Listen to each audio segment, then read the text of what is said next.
everyone, welcome to the show. My name is Amanda Ostrander. I am a teacher-turned-homeschool mom, and this is Raising A to Z, a place where we talk about all things homeschooling. And today, I'm going to give you a back-to-school pep talk.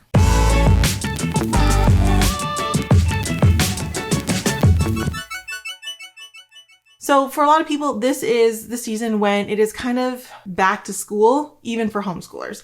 So I thought today I would give you a little pep talk. I'm going to go through the things we are going to do this year and things we're not going to do this year so that we have a successful year of homeschooling, okay? We are going to set realistic expectations for our kids this year. At the beginning of the year, it is so easy to lay out all of this gorgeous curriculum in front of us and all these novels and all these projects and art supplies and be like so ambitious. We are going to be realistic with what we can actually accomplish in a year. We do not need to do busy work. We do not need to fill our kids' times with work just for the sake of doing work. We are going to be realistic. We are not going to get bogged down in getting upset if our kids don't complete a workbook. We are not going to try to have expectations of getting a mountain load of stuff done. We are not going to try to do 15 subjects every month. We are going to have really realistic expectations this year. And if we go above those, we're going to be pleasantly surprised.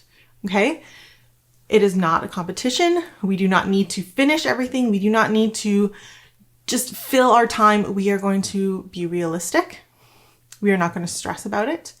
And like I said, if things go above and beyond, then we are just like pleasantly surprised and happy about it. We're going to be realistic with not only what we can accomplish, but like the timeline of getting things accomplished. Maybe your kid needs a little extra time in math because there's a subject that they're struggling on. That's okay. Maybe they don't get the full unit done in a month like it suggests in the book. That's okay. We are going to set reasonable expectations. We're going to go at their speed, and we're not going to be upset when their timetable and their abilities don't match what we have in our head. We're going to be realistic with what we can accomplish and the timelines we can accomplish. And if we do more, bonus. If not, that's okay. We are not going to bog ourselves down with seat work. We are not the school. We do not need to have kids doing something every minute of the day. We do not need to schedule their entire day and fill it with seat work just so that we can get other things done, which is what happens in the school system. There's a lot of activities and a lot of assignments that get handed out, not because the kids need it, but because the teacher needs these kids to be doing this so that she can work with this group, or they need to do this so that she can do this testing with this student. We're not doing that. We are not going to fill our kids' days with busy work. We are not going to have a full day scheduled for them to do seat work, especially if your kids are younger. It's not realistic. It's not good for their cognitive development. They don't need to sit there for 6 hours. We're going to try and follow the rule of thumb, which is 20 to 30 minutes per grade level of seat work. We're going to take lots of breaks, and we're going to respect their attention spans and how realistic their attention spans are. We're also going to remember that things outside of workbook time are educational. So just because they're not sitting and writing it down in a workbook doesn't mean that they're not learning. So we can respect their time, respect their worksheet time if you have it, but that doesn't mean that that is the be all and end all of their learning. There are other things that they can be doing outside of sitting down that are educational. Cooking, educational. Reading, educational. Hiking, educational. Basically doing everything in the world can be educational. So we're not going to bog them down with seat work and make them sit in their seats all day long. We are going to follow their leads and their interests. This is the best thing you can do in your homeschooling, is following your kids' lead. What they're interested in, what their pace is, what their speed is. We are going to match our kid and make the curriculum match our kid, not the other way around. We're going to do things that they are interested in. We're going to read the books that they're interested in, even if I'm not interested in it. I have read enough Dragon Princess books to last me a lifetime, but we're still going to read the Dragon Princess books. Why? Because my kids want to sit there and read them for 20, 30, 40 minutes at a time and beg me for another chapter. They are reading. They are following the words. They're getting vocabulary. We're going to read what they want to read, even if it is not my favorite topic. Okay? We're going to study the topics that they're interested in or find a way to incorporate those into our curriculum. My kids are super interested in like plants and stuff. we're going to find a way to incorporate that interest into like biology and plants into our homeschooling and our science units this year. We're not doing plants, we're doing fungus because we've done plants 2 or 3 years in a row. So we're looking for something a little bit like plant adjacent, but like we're going to find ways to incorporate what they're interested in into our homeschooling. If you live in a place where you have requirements, I don't. I live in Ontario. I don't have requirements. I can teach what I want when I want. But if you live in a place where they have things like you must complete so many units of science or you have to do these kinds of things in math, that's okay. We're going to use our kids' interests to connect with what their topics are. So maybe in science, your kids would really need to do like a unit on biology or habitats. You're going to find an animal or whatever that they're interested in and let them learn about that animal in its habitat. Maybe your kid is obsessed with sharks. You're going to spend an entire month or whatever meeting your science requirements by learning about sharks and their habitat.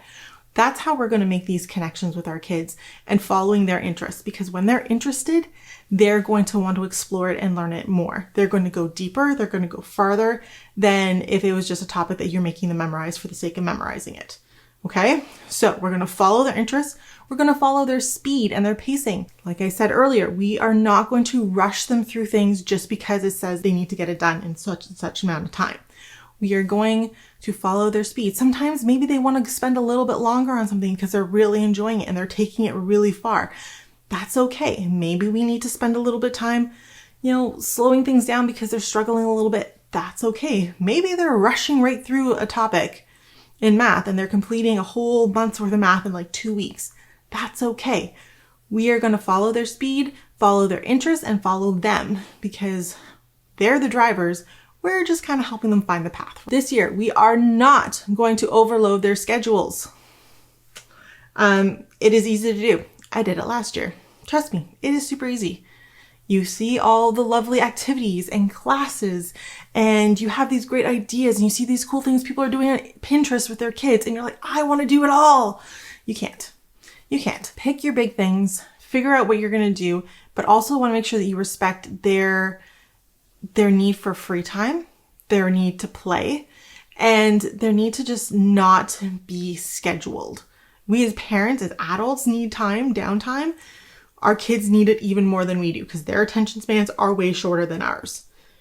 Their ability to work is way shorter than ours. So we need to make sure that we're giving them enough downtime. For us, that means that I have to find a balance between going out and doing all of our cool co-ops and classes and having days at home where I kind of protect our home days. So we have that specific downtime.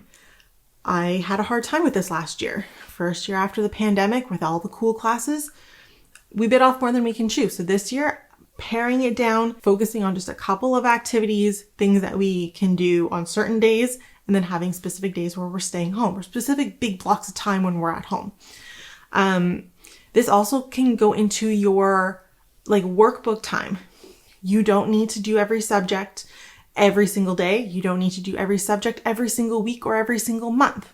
It's okay. I only teach 3 subjects at a time. I know that scares a lot of people, but I do language and math every month. And then I alternate between social studies and science. Social studies and science. Every now and then I'll throw in a arts unit or something like that. But for the most part, I'm doing 3, maybe 4 subjects a month. You don't need to do everything every single month or every single day or every single week.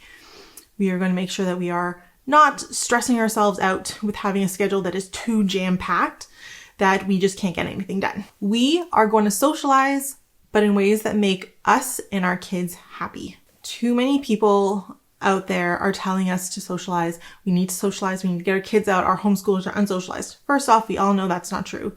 Our homeschoolers are very, very socialized. We are going to socialize in a way that makes us as adults happy and makes our kids happy. That means that you are signing your kids up for a class and they're going to go to this class and they're going to have fun and learn things, and you're going to get to sit or step out or do whatever you need to do while they're in that class, and they get to socialize with their homeschool friends in that class.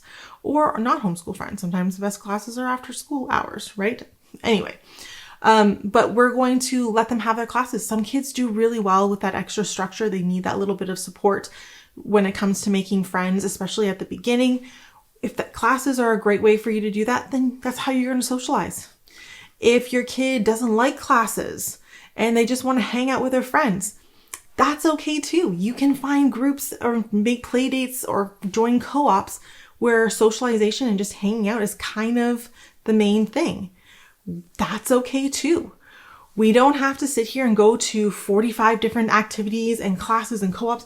We're going to find 1 or 2 or 3 different groups that work for us in a week. We're going to schedule play dates with our friends, play dates with family, go to birthday parties. We're going to do things that make our kids happy without stressing everybody else out. I don't need to run all over the city every single day to socialize my kids. I don't need to be so exhausted because I'm taking them all over the place that I'm snapping at them all day, right? We're going to find ways that socialize our kids, but that don't overwhelm us and don't make us feel like we're failing them. We're also going to remember that every time we step out of our house and every time that we interact with people outside of our immediate home, we're socializing. When we step out of our home and we're interacting with people in society, we're teaching our kids how to behave in that society. That is what socialization is. They're learning how to interact with people at the grocery store. They're learning how to interact with the nurse at the doctor's office. They're learning how to interact with the guy who's cutting the lumber at the lumber store. Like whatever it is, wherever they're going to be meeting people who are elderly, people with young children, people who have dogs, people who are not happy that they're out in society. Like, trust me, that happens. That's okay. They're learning how to interact with all these people, how to behave around them, how to be appropriate, how to respond. And that is what socialization is. So even if you're only doing 1 or 2 classes a week or 1 or 2 meetups or seeing friends only a few times a week, as long as you're not locking your kids in their houses, they're going to learn how to socialize. They're going to learn how to interact with the big world. And that's the goal. We don't need to stress ourselves out about getting our kids socialized. We just need to make sure we give them opportunities. And lastly, the last thing that we are not going to do this year, we are not going to compare. We're not doing it. We're not going to compare ourselves to the homeschool family down the street. We're not going to compare ourselves to that homeschool family on Instagram. We are not going to compare ourselves to that homesteading family or that family with 8 kids or that family has all their kids in Juilliard. Like, we're not doing that. Every family is unique. Every family has different values, different personalities, different interests. Everybody is unique. And that is going to mean that your homeschooling is going to look different than someone else's homeschooling. I have friends who we go to the same church, we run in the same groups, we are very, very good friends. Our kids play together all the time. I've known them for years. My homeschooling does not look like any of theirs. One of my friends, she is like, her kids do so much curriculum and she tries out all these different programs and she's like, her kids are just constantly doing these big things. My kids, totally different situation. They are doing like 1 or 2 subjects a month, but we're going super deep. We're doing lots of unit studies. She's not a unit study person. She's very much like, follow the certain curriculum books. That's her thing. I'm very much like, let's find out and explore. It's just the way our kids are. It's just the way our families are. We have different values on things. We have different expectations. I buy different curriculum than she buys. It's okay. We're different. We can accept each other's differences. We can accept that people have different schedules and limitations and strengths and weaknesses, that they value different things, and that's okay. We are going to do what's best for our family this year. We're going to find what works for us. We're going to stick with what works for us, and we are just going to be happy with us. Yes, it's great to get inspiration. Don't get me wrong. I see some people who have really cool ideas. I would never be doing poetry tea time if I wasn't on Instagram looking at people who are doing tea time. I'm like, oh my gosh, that's a great idea. My kids would love that. I would never be doing that if it wasn't getting inspired. There's nothing wrong with going and getting inspired, finding some ideas, trying them out. I'm not saying that. But there's a lot of people who see what other people are doing. Other people are saying that their kids speak 4 languages and play 3 instruments and are basically curing cancer. And you're like, my kids can barely read. You're not them. They're not you. They're not facing the same challenges that you're facing. You're not facing their challenges. And that's okay.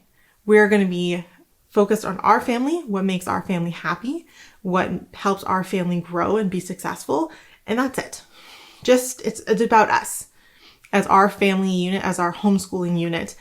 That's what our goal is. That's it. That is your back to school pep talk homeschooler edition. This year, you're going to focus on your family, what works for you, and doing what you need to do to make your kids and your family the most successful that you can be realistically. That's it. Have a great homeschool year, and thank you so much for watching. If you like this video, make sure you subscribe and click the bell. You can also become a YouTube member where you get like bonus videos, early releases, chats with me, all kinds of cool things. Definitely check that out.